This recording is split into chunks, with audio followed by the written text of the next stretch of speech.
দর্শক, আজকে আমরা আপনাদের দেখাবো একটি 12 ভোল্ট 50 এম্পিয়ারের ব্যাটারি প্যাক, যেটা আমরা রিসেন্টলি করেছি। অ্যাসেম্বল করলাম প্যাকটা। এখানে দিয়েছি 12 ভোল্টের 100 এম্পিয়ারের একটা এই ডেলি বিএমএস। এই যে দেখুন বিএমএসটা, এবং সেলগুলো দিয়েছি হলো আপনার 50 এম্পিয়ারের আরইপিটি ব্র্যান্ডের সেল। এবং ব্যাটারিটা আমরা এই 2-3 দিন হলো আমরা অ্যাসেম্বল করলাম প্যাকটা। আরইপিটির এই সেলগুলো 50 এম্পিয়ার, তো সেলগুলো একটু ছোট সেল, ছোট ব্যাটারি প্যাক। এটা একটা ব্যাটারিগুলো হচ্ছে 100 এম্পিয়ারের সেলের সাথে যদি তুলনা করি, তাহলে এই যে হচ্ছে 100 এম্পিয়ারের আমার সেলগুলো, 100 এম্পিয়ারের সেলগুলো হচ্ছে মানে লম্বার উপরে পোস্তে কম, আর 50 এম্পিয়ারের সেলগুলো হচ্ছে আবার খাটো সাইজের, কিন্তু প্রস্থটা আপনার বেশি। এই হচ্ছে আরইপিটি 50 আর 100 এম্পিয়ারের সেলের পার্থক্য। 50 এম্পিয়ারের ব্যাটারি প্যাক, এই ব্যাটারিগুলোর লাইফ সাইকেল হচ্ছে আপনার 4000 সাইকেল। আরইপিটি ব্র্যান্ডের এ গ্রেডের সেল। ইভি কোম্পানির বা অন্য কোম্পানির 50 এম্পিয়ারের সেল হয় না। এই কোম্পানির এদের আবার 50 এম্পিয়ারের সেল হয়।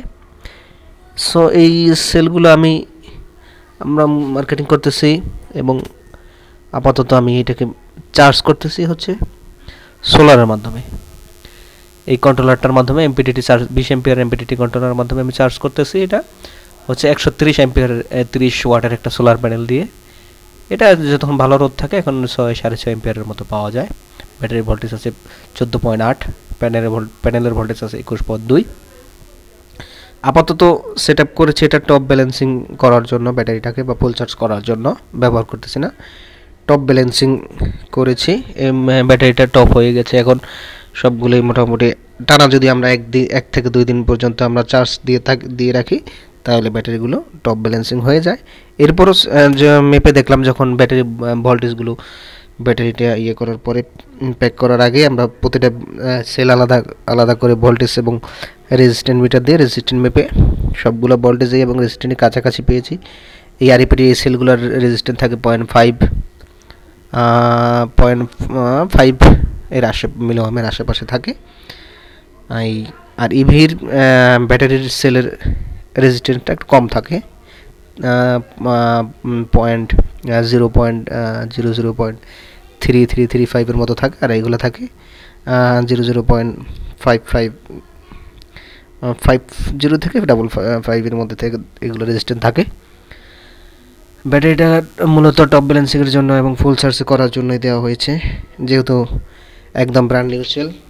তৈরি হওয়ার পরে ব্যাটারি সেলগুলো ব্যবহার করা হয় না। দীর্ঘদিন ব্যাটারিগুলো চার্জ ছিল না কোম্পানি থেকে, যেহেতু ফুল চার্জ করে দেয় না, একটা নির্দিষ্ট পরিমাণ চার্জ কোম্পানি থেকে করে দেয়, যেমন 20-30% চার্জ কোম্পানি থেকে করে দেয় ব্যাটারিগুলোতে, এর বেশি থাকে না। যেহেতু এগুলো আসতে অনেকদিন সময় লাগে, আর লিথিয়াম ব্যাটারি যেহেতু এগুলো হচ্ছে ডেঞ্জারাস গুড, এগুলো আসার সময় যদি বিমানে, কার্গোতে অথবা আপনার শিপে যদি কোনো রকম ঝামেলা হয়, সেই ক্ষেত্রে এগুলো ফুল চার্জ করা থাকে না। ফুল চার্জ করলে একটা ভয় থেকে যায়, ব্যাটারি ব্লাস্ট হওয়ার একটা চান্স থাকে, কিন্তু এগুলো 20-30% চার্জ করা থাকে ক্যারিংয়ের ক্ষেত্রে বা শিপিংয়ের ক্ষেত্রে, যাতে কোনো সমস্যা না হয় সেই জন্য।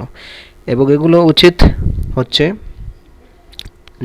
যেহেতু লিথিয়ামের ব্যাটারির আপনার হচ্ছে আপনার স্টোরেজ টাইম হচ্ছে প্রায় 10 বছর হয়ে থাকে। 10 বছর পর্যন্ত যদি এগুলো আপনার চার্জ না দেন, ফালায় রাখেন, কোনো সমস্যা নাই। 5-10 বছর রাখলেও কোনো সমস্যা নাই, যেহেতু এগুলো লিথিয়াম ব্যাটারি। এগুলো হাই কোয়ালিটির, খুবই উচ্চমানের, আধুনিক, খুবই উচ্চ টেকনোলজির ব্যাটারি। এগুলোর সহজে নষ্ট হওয়ার মতো না। সো তারপরে এটা হচ্ছে 50 এম্পিয়ারের প্যাক আমাদের। এই 50 এম্পিয়ারের সেলগুলো আপনারা পাবেন হচ্ছে 3000 টাকা পার পিস। একটা প্যাকে 50 এম্পিয়ারের একটা প্যাক করতে গেলে এই প্যাকগুলো আপনারা সোলারের জন্য সবচেয়ে ভালো হয়, আইপিএসের জন্য ভালো হবে না, ব্যাকআপটা আপনারা কম পাবেন যেহেতু 50 এম্পিয়ারের। আইপিএসের জন্য আপনারা, আইপিএস বা ইনভার্টারের জন্য আপনারা অবশ্যই 100 এম্পিয়ারের সেল ব্যবহার করবেন মিনিমাম। এগুলো সোলার সিস্টেমের জন্যই ভালো, অথবা যদি যারা ই বাইক বা ই মোটর সাইকেল যে ইলেকট্রিক বাইকে যেগুলো আছে সেগুলো এগুলোতে ব্যাটারি প্যাক হিসেবে ব্যবহার করতে পারবেন, দীর্ঘ বছর ব্যবহার করতে পারবেন। একটা না 5 থেকে 10 বছর, 5 বছর 5-7 বছর আপনারা যদি ই বাইকে ব্যবহার করেন ব্যবহার করতে পারবেন। আর সোলার সিস্টেম ব্যবহার করলে তো 10 বছরের উপরে পারবেন, আইপিএসও 10 বছরের উপরে পারবেন।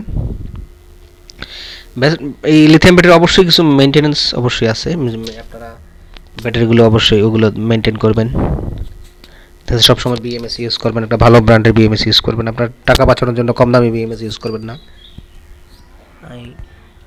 সর্বনিম্ন হলে আপনারা ডেলি বিএমএস, ডেলি জেকে, বিশ্ববিখ্যাত যে ব্র্যান্ডগুলো আছে, ভালো ভালো ব্র্যান্ডগুলো আছে সেইগুলোর ব্যাটারিগুলো বিএমএসগুলো অবশ্যই ব্যবহার করবেন। ব্যাটারি বিএমএস ছাড়া কখনোই ব্যবহার করবেন না, বিএমএস ছাড়া ব্যবহার করলে ব্যাটারি ফুলে যাবে এবং 10 বছর তো দূরের কথা, ব্যাটারি 1 বছরও 6 মাসও নষ্ট হয়ে যেতে পারে। অবশ্যই ভালো মানের বিএমএস ব্যবহার করবেন। এই ডেলির 100 এমপিয়ারের বিএমএসটা দাম পড়বে হচ্ছে 4500 টাকা। এটা নন স্মার্ট একটা নর্মাল একটা বিএমএস। আর এটা হচ্ছে জেকের বিএমএস, জেকের এটা হচ্ছে স্মার্ট বিএমএস। ব্লুটুথের অ্যাপসের মাধ্যমে সব কিছু দেখা যায়, সব কিছু অ্যাপস থেকে মনিটর করা যায়। ব্যাটারির সেল ভোল্টেজ, টোটাল ব্যাটারির ভোল্টেজ কত আছে, কত পার্সেন্ট ব্যাটারি আছে, ব্যাটারি হেলথ কত আছে, কত সাইকেল ব্যবহার করা হয়েছে, সবগুলো স্মার্ট বিএমএস এর মাধ্যমে দেওয়া যায়। নর্মাল বিএমএস এগুলো দেখা যায় না, যেহেতু দামের একটা পার্থক্য। স্মার্ট বিএমএসগুলো 8000 টাকা থেকে শুরু, আর এই নন স্মার্ট যেগুলো বিএমএস আছে সেগুলো হচ্ছে আপনার 4000 টাকা থেকে শুরু হয়। 4000 টাকা আছে, আবার 50 এমপিয়ার বা 60 এমপিয়ার, 40 এমপিয়ার যেগুলো সেগুলো কম হয়। 100 এমপিয়ারগুলো হচ্ছে 4500 টাকা। তো এই ছিল যাদের আমাদের কাছে ব্যাটারি যাদের লাগবে 50 ampere, 100 ampere, 280 ampere, 150 ampere lithium iron phosphate, A grade quality, ভালো কোয়ালিটির এ গ্রেডের মাল, যাতে এ গ্রেডের একবার ব্র্যান্ড নিউ ব্যাটারি, কোনো ইউজড ব্যাটারি না, কোনো পুরাতন ব্যাটারি না। যাদের লাগবে তারা অবশ্যই আমাদের সাথে যোগাযোগ করবেন, আমাদের নাম্বারে ফোন দেবেন, হোয়াটসঅ্যাপে মেসেজ করবেন। আমরা সমগ্র বাংলাদেশে এই লিথিয়াম আয়রন ফসফেট ব্যাটারিগুলো আমরা আপনাদের দিয়ে থাকবো, দিতে পারবো। 100 এমপিয়ারের সেলগুলো নিয়ে কথা হবে। 100 এমপিয়ারের সেলগুলো বর্তমানে পড়ছে আরইপিটি ব্র্যান্ডের পড়ছে 6000 টাকা, এবং অন্যান্য যে ভীষণ ব্র্যান্ড আছে সেটা পড়ছে 5200 টাকা করে। ভালো থাকবেন।